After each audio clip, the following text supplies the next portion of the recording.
Hello, and welcome to Big Picture Monday. My name is Cali Black, here with all the context you need to totally rock this week's Come Follow Me readings.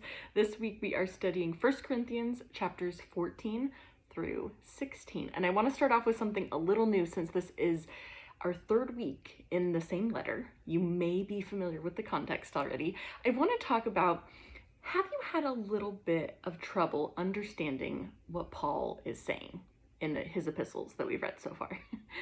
If so, you are not alone. Did you know that someone else had trouble?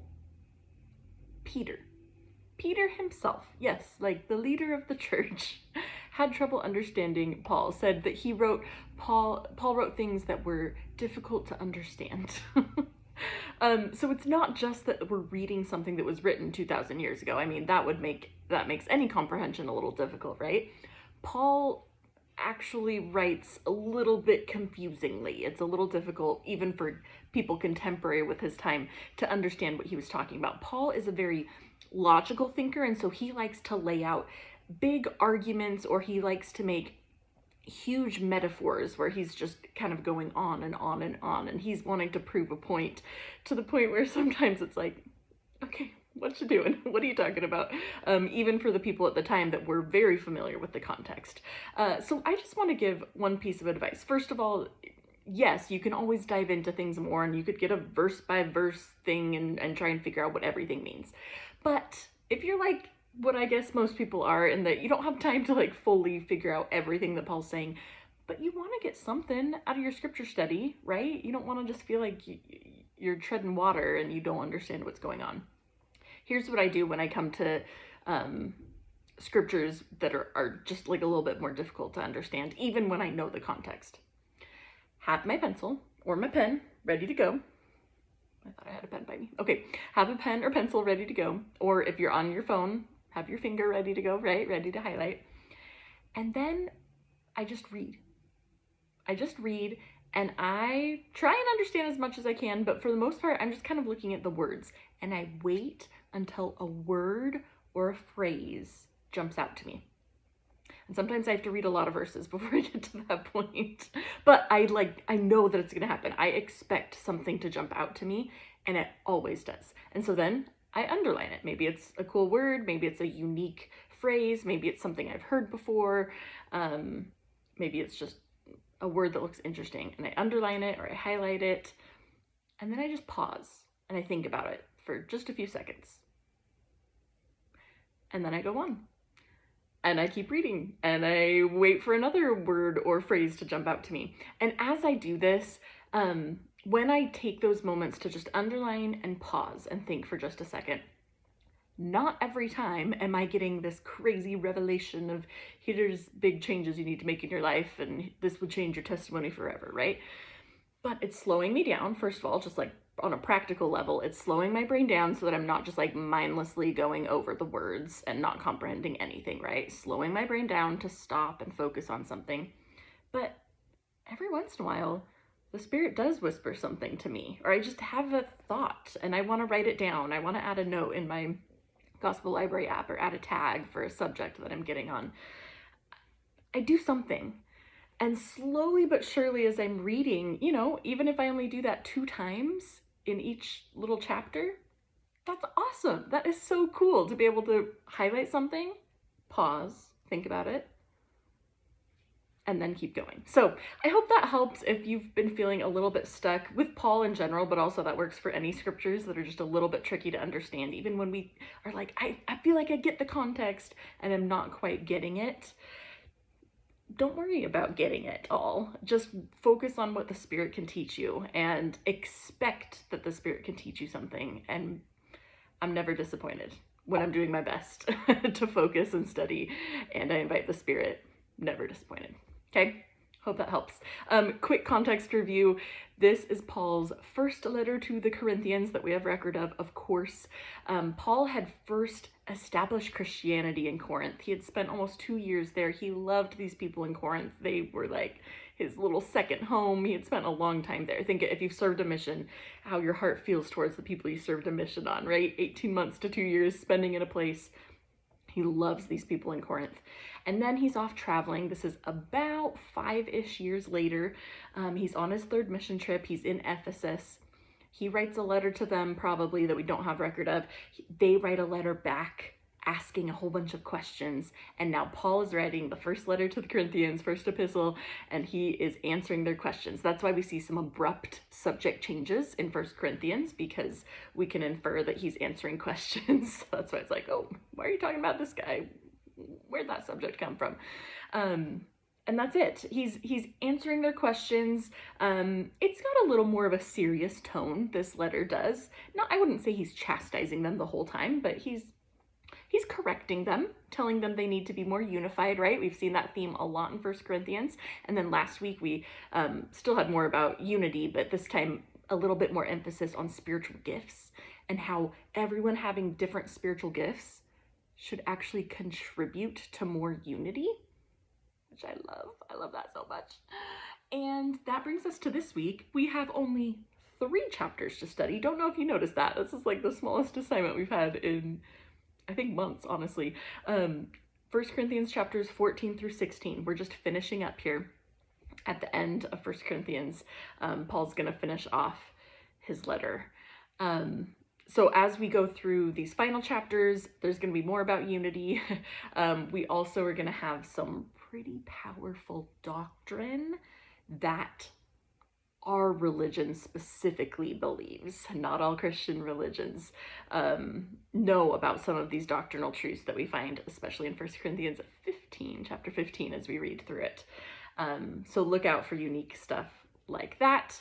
And then one other thing that I want to tell you is that there's, at the end of this letter, there's a little postscript. If you have your physical scriptures or even on Gospel Library app, you can see this little postscript. It's little, it's like a smaller, different font at the very end of the last chapter and last verse in 1 Corinthians. And it says like who wrote it and where they wrote it. I did a big deep dive on these little postscripts, and they're mostly wrong. They're mostly incorrect. We don't know who added them. It was not Paul. This is not Paul saying like, I wrote this from this place. They were added after Paul's time, not sure by who. And with all of the information that we have about these epistles, a lot of the information is incorrect. So when you get to the end of the epistle and you're like, oh, it says it was written by Paul in Philippi, all the information that we have points towards Ephesus. Paul was almost certainly in Ephesus when he was writing these letters. So just, I don't usually like to tell you that the scriptures are not true. It's not the scriptures. It's just a postscript that was added in and fact-checked, not totally accurate. So look for other sources. If you have my study guide, if you're watching these Big Picture Monday videos, other sources can also point you in the right directions as well to know who really wrote this and where were they actually. This is Paul in Ephesus with the epistle.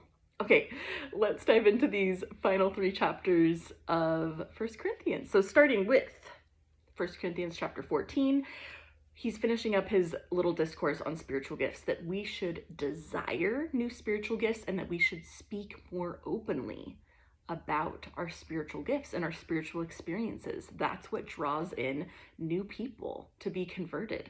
And he even talks about specifically that when people use the gift of tongues, that can be kind of a showy thing. If you think back to the day of Pentecost, right after Jesus ascended, there were a huge gift of tongues. Everyone was speaking in different languages. It was for a purpose.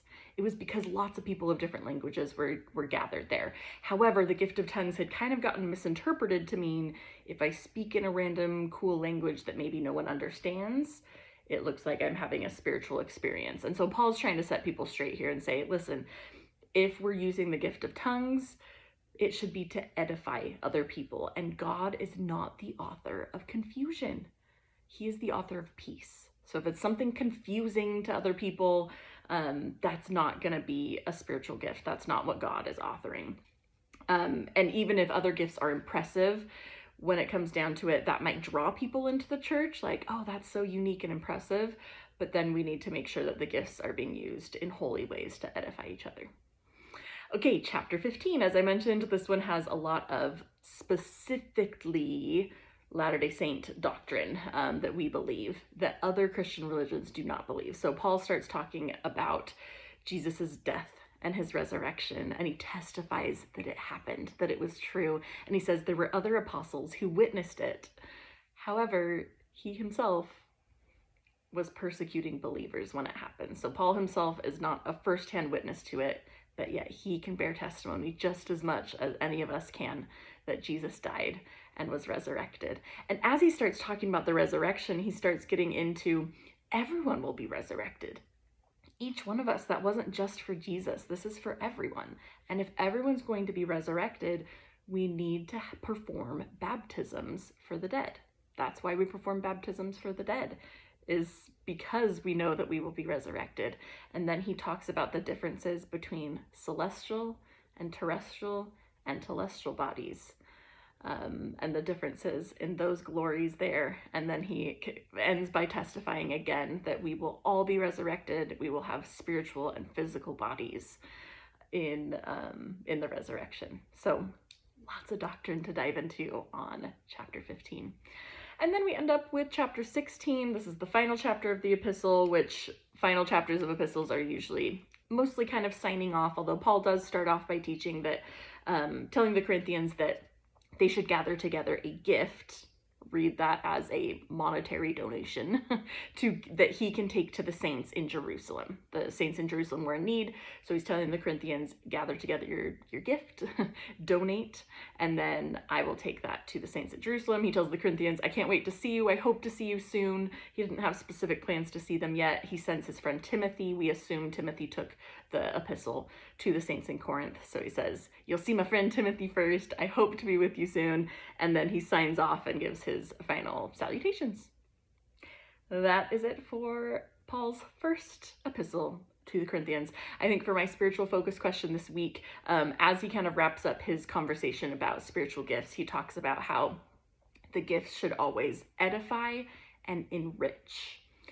And I know we thought a little bit more about spiritual gifts last week, but the idea of edifying and enriching, not just necessarily in spiritual gifts, but in everything that I do, in all my words, in all my conversations with people, am I edifying and enriching their lives? To me, that sounds like I'm adding something to their lives. I'm not just keeping the peace. I'm not just staying neutral and doing whatever. I'm adding more. I'm creating goodness, right? Like I'm adding good things into their lives, even if it's just my words, right? How can I edify and enrich the people around me, from the people in my family to the people in my neighborhood to the public at large? How am I adding goodness into the world? Not staying neutral, of course, not adding negative, I hope not, but actually enriching and edifying. Interesting to think about. Okay, have a great week this week studying the end of Paul's first letter to the Corinthians. I'll see you next week for his second one. Happy studying.